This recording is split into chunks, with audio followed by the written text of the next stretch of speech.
very thankful to get this win tonight in Trojan Arena. It was definitely a team win because the starters started out a bit slow and it seemed to be a little bit out of sync. And then when we substituted, we had some players come in off the bench and really hold the anchor for us and actually turn things around for us. So Emma and Fortuna came in rebounding hard, and Emma was altering shots. She had 3 blocks.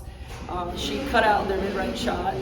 And then Amani Jenkins came in and really scored well for us, twice off inbounds plays and then other things she created. And Coach, this final week is setting up pretty solidly for the Troy Trojans. Obviously tonight you clinched the number 3 seed with the 1-game gap over Coastal Carolina, and the tiebreaker is held as well. So that'll be your 8th time with a podium finish in the last 10 years, and obviously 10 straight seasons as a top 4. Talk about what that means going into Friday night, obviously with a 2 seed up in the line. Well, glory to God that we've been able to have that much success here, and I'm very thankful for that to my staff and the players and all of those things for Troy for the opportunity. But this game has a lot of implications. First of all, like you mentioned, it's for the seeding in the tournament, which gets you all the way to semifinals if you end up second. And so winning that game at 7 o'clock on Friday night would get us in second. And it also has implications for postseason play because the second team in the Sun Belt pretty much traditionally always gets invited to a postseason tournament. Is guaranteed. So hopefully we're going to win the tournament and go to the NCAA tournament. But if not, it kind of gives you that assurance that you do have postseason play in your pocket. So it has a lot of implications. They beat us at their place. They hit 15 threes. Hopefully we've improved on guarding the 3 ball. And hopefully we've improved in many ways. And hopefully the fans will be here and be a strong 6th man for us like they had at their place. And we can get this win. And Coach, another accomplishment, we're going to keep talking about the historics of tonight, 250 career wins at Troy. Obviously, there's a lot of special moments that come, but what's it like to achieve that here? I already achieved 150 in SBC earlier this year, but talk about that.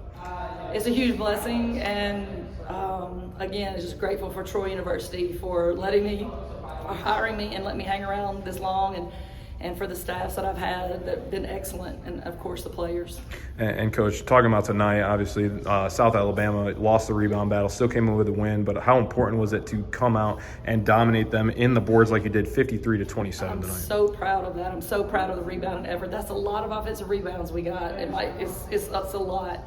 And just the rebounding effort was good. That's where we need to be going into tournament time. And Coach, you talked to a couple players. Amani Jenkins continues to be lethal from deep. Obviously, 3-pointers aren't the identity of Troy, but what's it like to kind of have a player like that can stretch the floor? It's amazing because, she has such a quick 3 and she does stretch out the floor. And it is a different player than we've had here at Troy in the past.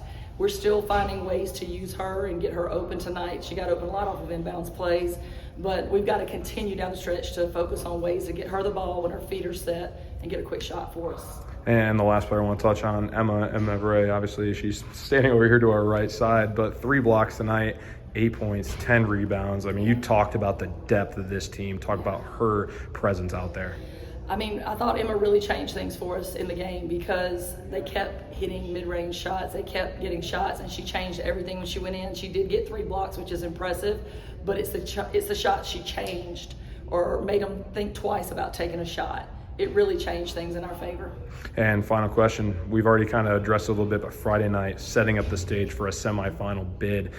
What adjustments have you guys made, or that you can kind of dive into? How are you going to get ready with a 1-day turnaround? Tomorrow, Coach Murphy is already, the night that we lost to Arkansas State on the way back, she plotted and charted every 3 that they got in the game because they live and die by the 3-point line and how they got them, and then we'll watch that today and know a game plan and have the confidence that we can keep them from getting those 3s.